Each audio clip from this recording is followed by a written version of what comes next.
licenciado. Nuestro tema para exponer es la crisis de la deuda 1980. Para conocer, mis compañeros integrantes son Iber Abranti Conapasa, Omar Jonathan Guaigua Mamani, Jenny Viviana Alaca Tito y mi persona Bianca Maribel Capajeña Sosa. Bueno, en este proyecto comenzamos con los pasos de introducción, causas, efectos con contexto teórico, conclusión y bibliografía. Bueno, vamos a comenzar con la introducción de la crisis de la deuda. En 1980 y 1990 se conoce como la década perdida del latinoamericano, que fue a Comisión por la Economía.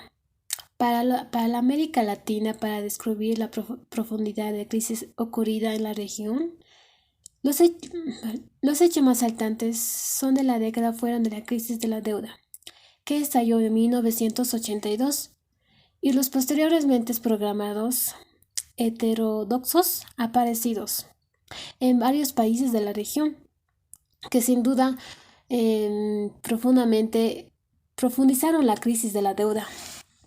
También que la crisis de la deuda se conoce en agosto de 1982, cuando el gobierno mexicano anunció imposiblemente de cumplir con sus pagos. La crisis sería seguida por la implementación en una serie de programas heterodoxos en distintos países. La crisis debió a discusiones generales. En macroeconómico, fue usado como una expresión para denominar la evolución de las políticas económicas. También se experimentan heterodoxos en el resultado para el desarrollo de los años 80. Fue el abandono de programas económicas que fue una fuente presencia. También que habla de abandonar sus modelos económicos de industrializaciones por sustantivo de importancia y adoptar una estrategia de crecimiento orientada hacia las exportaciones extragéticas fomentadas por el Fondo del Monetario. Bueno, a continuación también el trabajo se analiza por la crisis de la deuda americana y específicamente en el Brasil en la década de 1980, lo cual interrumpió un largo crecimiento de apoyo. En la intervención del Estado de este crecimiento significó para la región que retracciones y generaciones de los indicadores sociales. Quiere decir que históricamente bajos y que vienen subiendo a las 2 décadas, proceden respaldos en un buen momento que vivían económicamente. También está la crisis del marco en un cambio del modelo económico de los países, donde él perjudicó a la disminución, a la inversión estatal. Este cambio se atribuye para combatir los efectos de la crisis, obedeciendo las recomendaciones de las instituciones financieras internacionales. Muy buenos días, licenciado. Mi nombre es Ibra Conapasa.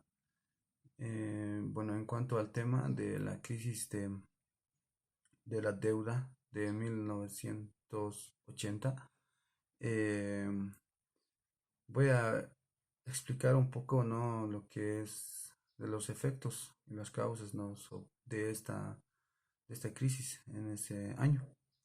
Bueno, la crisis de la deuda, ¿no?, como se lo llama, ha sido una crisis mundial, pero ha sido mundial, donde ha afectado a todos los países de Latinoamérica, ¿no? Em, Principalmente a lo que es Perú, Argentina, Brasil, Bolivia, Venezuela, bueno, en sí a todos los países, ¿no? Como México también ha sido uno de los afectados también. Y lo que es también Estados Unidos. Bueno, esto ha sido tras que también han venido después de guerras, ¿no? Dos guerras mundiales que han habido, ¿no? También ha sido un punto donde que ha golpeado duramente lo que es a todos los países, ¿no? Bueno, em, ha habido, se podría decir, em, algo de... ha contribuido lo que se puede decir esta crisis, ¿no? A lo que han sido a dictaduras militares, como ser la dictadura militar de Brasil y la dictadura militar de Argentina, donde eh, ha sido que ha ido controlando, ¿no? Algunas cosas sobre esas dictaduras de esos países, pero no obstante, la crisis ha estado ahí, ¿no? De la deuda, ¿no? Han sido que han tenido parte, ¿no? Bueno, en respuesta, ¿no? A esta crisis, la mayoría de las naciones han tenido que adoptar modelos económicos, pero al adquirir a nuevos modelos han dejado lo que son sus modelos económicos que tenían establecidos, así que han tenido que hacer un cambio rotundo a a esta crisis, ¿no? Para poder adaptarse, como han sido eso de ya no importar, sino industrializar, la industrialización, perdón, y de esa manera han podido exportar y por eso los países han podido solventarse un poco de la deuda, ¿no? Que tenían.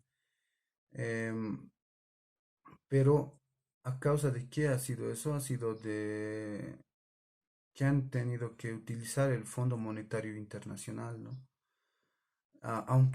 Aunque también ha habido excepciones de países, de dos países en especial, que han sido Chile y Costa Rica, donde han adoptado otra estrategia que se llama la estrategia de forma reformista, ¿no? Es un proceso masivo, dice, de una fuga de capitales, ¿no? Donde particularmente ha participado o ha ido en sí hasta lo que es el país de Estados Unidos, donde han tenido una depreciación de tipo de cambio, de los tipos de cambio, ¿no? Aumentando un tipo de interés real de la deuda. Bueno, tan solo ha sido un crecimiento de 2,3% entre los años de 1980 y 1985. Y entre, no, y entre 1982 y 1985, toda Latinoamérica ha tenido que pagar un tanto de 108.000 millones de dólares, ¿no? Eh, en sí ha abarcado muchas cosas, ¿no? Lo que es esta crisis hasta el punto también de Bolivia, donde eh, ha sido parte, ¿no? Ha tenido esa crisis Bolivia, ¿no? Y ha sido afectante, un golpe duro también para lo que es nosotros también, ¿no? Bueno, la modificación del régimen en Bolivia, ¿no? Ha creado un entorno de política económica, cuyas implicaciones fueron recibidas internamente por los responsables de su formulación. Cabe decir que Bolivia ha vivido un tipo de cambio fijo y único más de 25 años. Como por ejemplo, ¿no? En el Banco Central ha comenzado a otorgar préstamos en pesos de empresas a sectores públicos para que éstas compraran divisas en el mercado libre eh, para sus importaciones. Estos financiamientos en pesos aumentaban evidentemente la masa monetaria que empujaban hacia arriba la cotización del dólar en el mercado libre, ¿no? Al ampliarse la brecha entre la tasa oficial y la tasa de mercado libre, las exportaciones cesaron de entregar las divisas del Banco Central en el porcentaje en el que estaban obligados a efectuar con pagos impositivos. Esto naturalmente produjo un deterioro simultáneo de las cuentas externas, de las cuentas fiscales.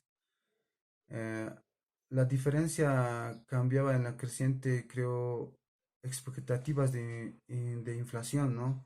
Y acentuó la dolarización de económica, creándose así dificultades muy importantes tanto para el sector público como para las empresas productivas.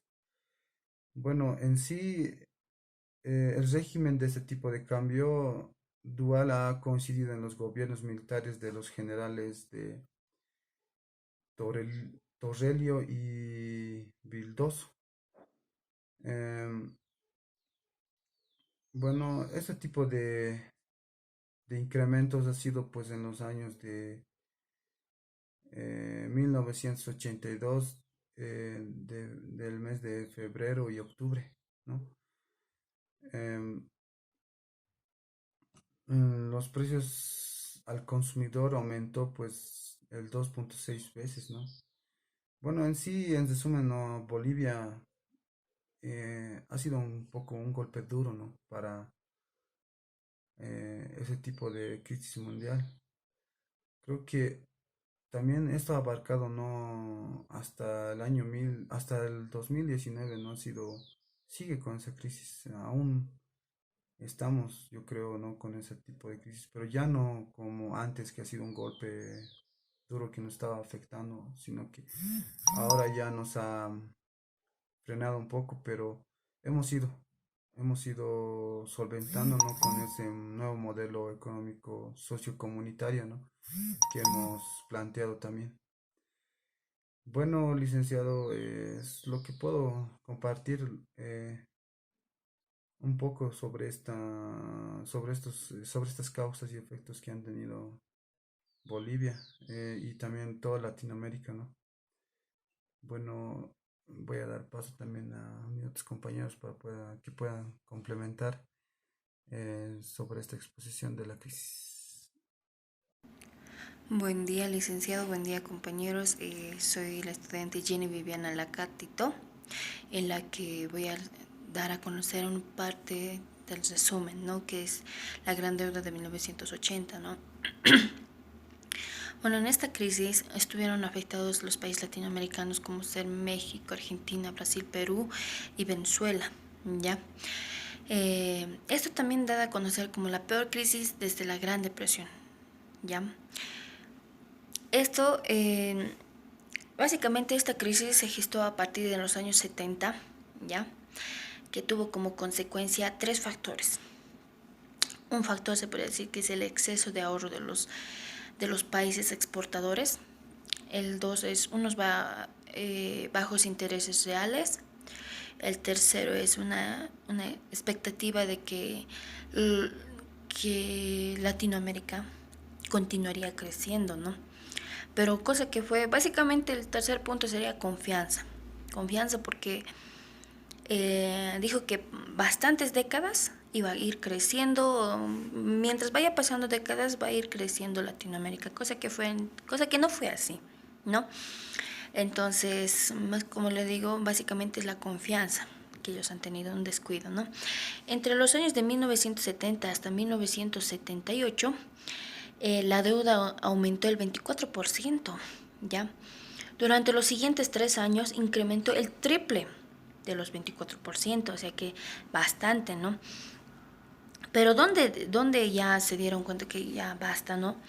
Es cuando llegaron al shocks del petróleo y la apreciación del dólar, ¿no? También tuvo tres elementos ahí, ¿no? Para hacer recordatorio a la peor crisis. Era el interés variable. Bueno, se puede decir que se daba los créditos a los países latinoamericanos, pero con interés variable. Ya eso era bastante, ¿no? Bastantes deudas que se acumulaba. Y el segundo es más que todo, no le, o sea, valorizaban más la moneda que el dólar, ¿ya? No le daban interés al dólar, para nada. Para ellos, para ellos era la apreciación de las monedas, ¿no? Y en tercer punto era, bueno, los créditos que daban como le estaba diciendo en el primer punto, ¿no? Los créditos.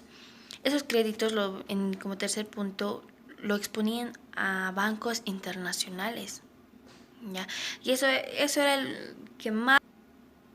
Bueno, los créditos que daban como le estaba diciendo en el primer punto, ¿no? Los créditos.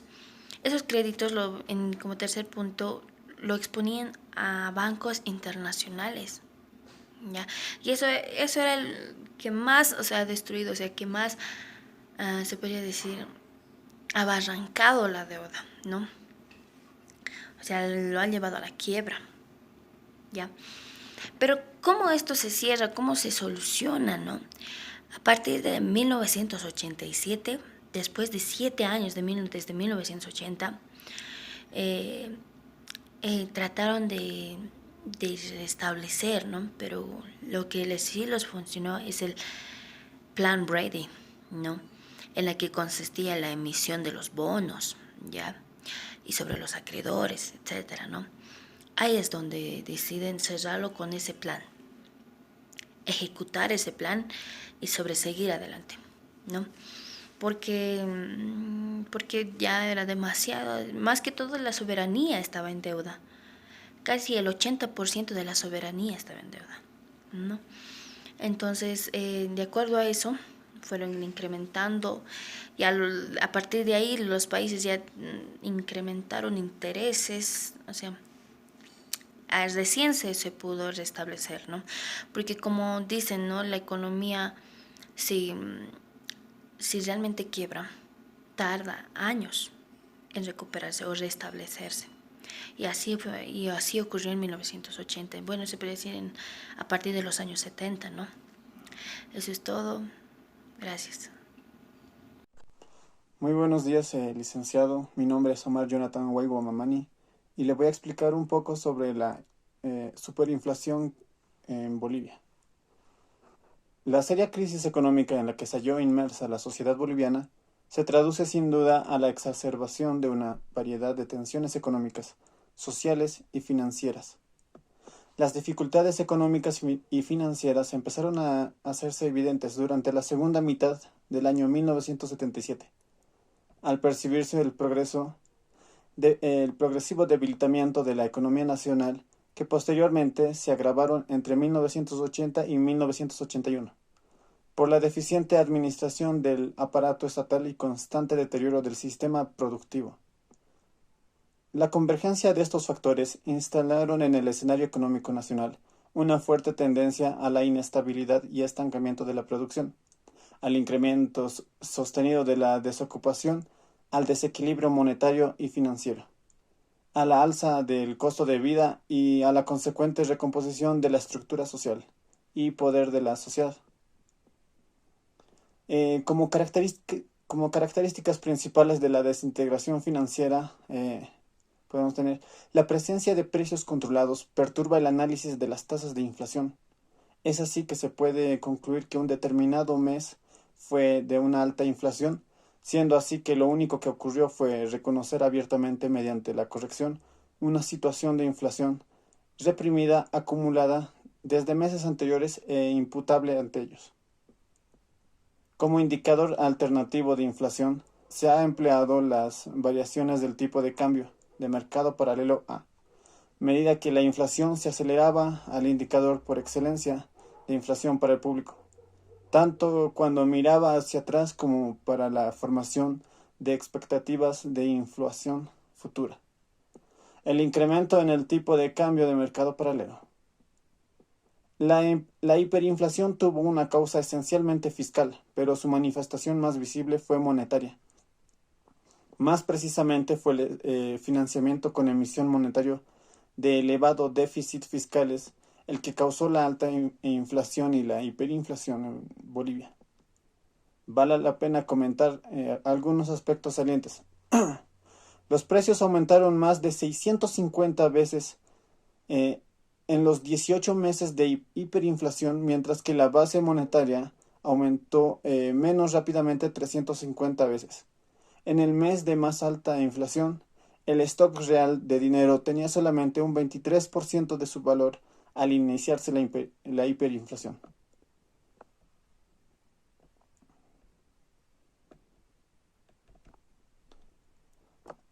La fuerte desmonetización de la economía, es decir, una caída radical en el valor del stock real del dinero, es una de las características principales de la hiperinflación. A fines de agosto de 1985, la base monetaria real era de solamente 68 millones de dólares, al tipo de intercambio de mercado paralelo.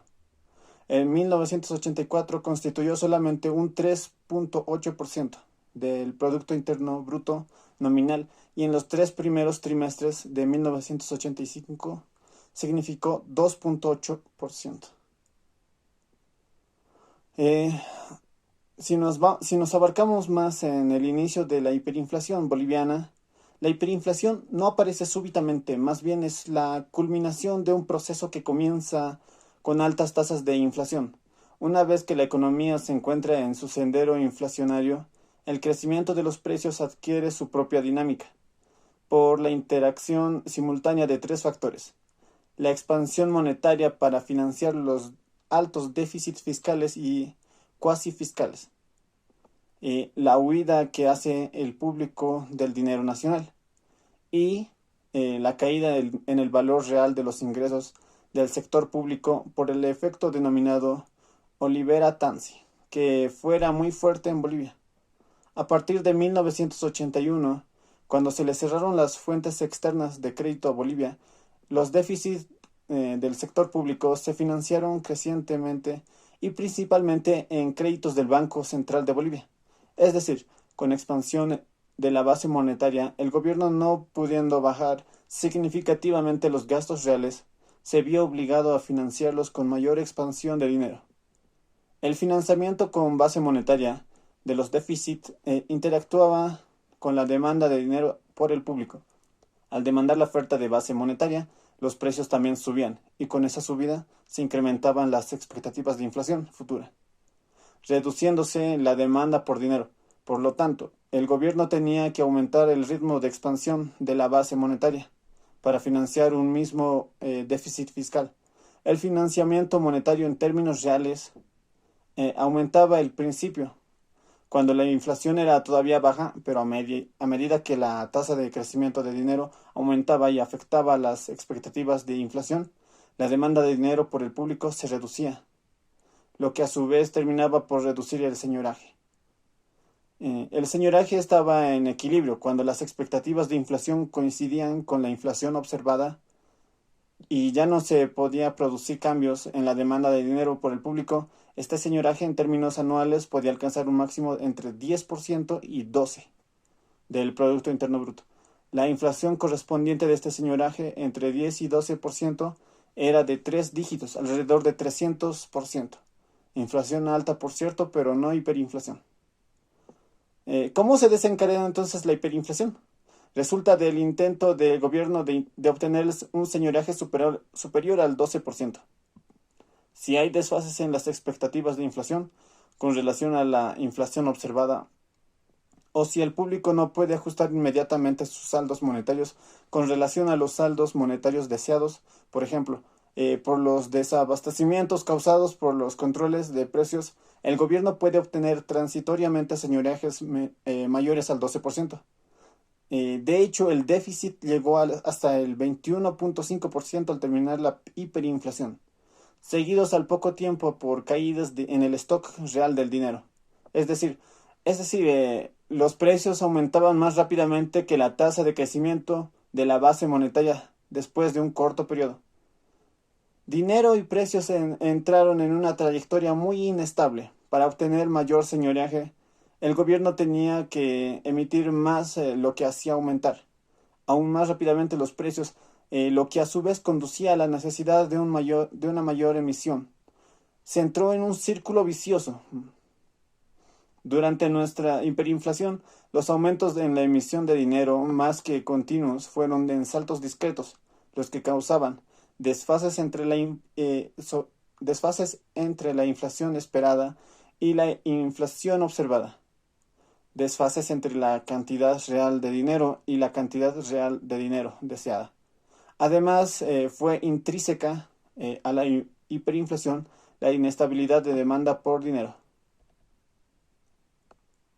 Una vez que la economía se encontró en un sendero inflacionario, el valor real de las recaudaciones de impuestos genuinos comenzó a decrecer por el conocido efecto Oliver-Atanzi, además de la pérdida en recaudaciones para el Tesoro General de la Nación producida por el rezago en el pago de los impuestos. El gobierno central sufría también del efecto del retraso, frecuentemente sustancial, del tipo de cambio oficial y de las tarifas de la empresa del señor público. Con relación a los otros precios de la economía, cabe también mencionar que la desintegración política que acompañó a la alta inflación produjo un relajamiento total de la conciencia tributaria. Ello se tradujo en un incremento considerable de la evasión impositiva. Otros elementos que introdujeron inflexibilidades muy fuertes al gasto público y tuvieron un papel fundamental en la dinámica de la hiperinflación. Primero están las obligaciones emergentes del pago de la deuda pública externa. Aún después de la declaratoria unilateral de mora con la banca internacional privada en 1984.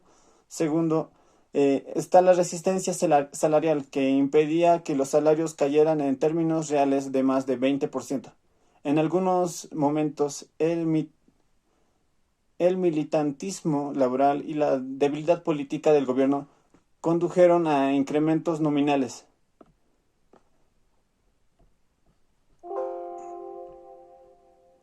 extraordinariamente altos y aún así, a estos aumentos reales, en la fase más aguda de la hiperinflación, que va de diciembre de 1984 a agosto de 1985, los salarios reales aumentaron en relación a los salarios reales promedio de 1984. Los aumentos en salarios reales fueron solamente transitorios y es importante señalar que en el largo plazo que erosionaron, es decir, notar que cualquier aumento salarial hubiese sido insuficiente para recompensar los estragos de la inflación. En realidad, los aumentos salariales agravaban la inflación.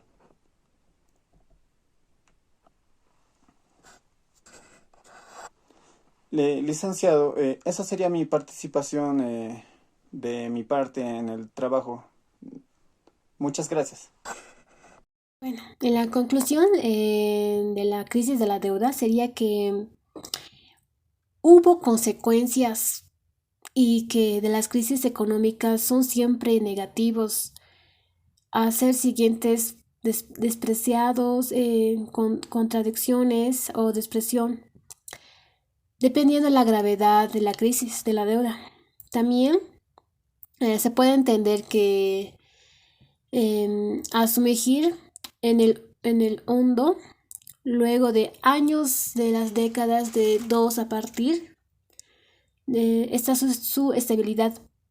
Ese diferentes planes de acciones, transcusiones, se conoce como la década perdida en la región, como le comento en la introducción. En el plan de Branding de 1989, que es diferentemente de la región, volvió a recibir un monto de dinero fresco de exterior.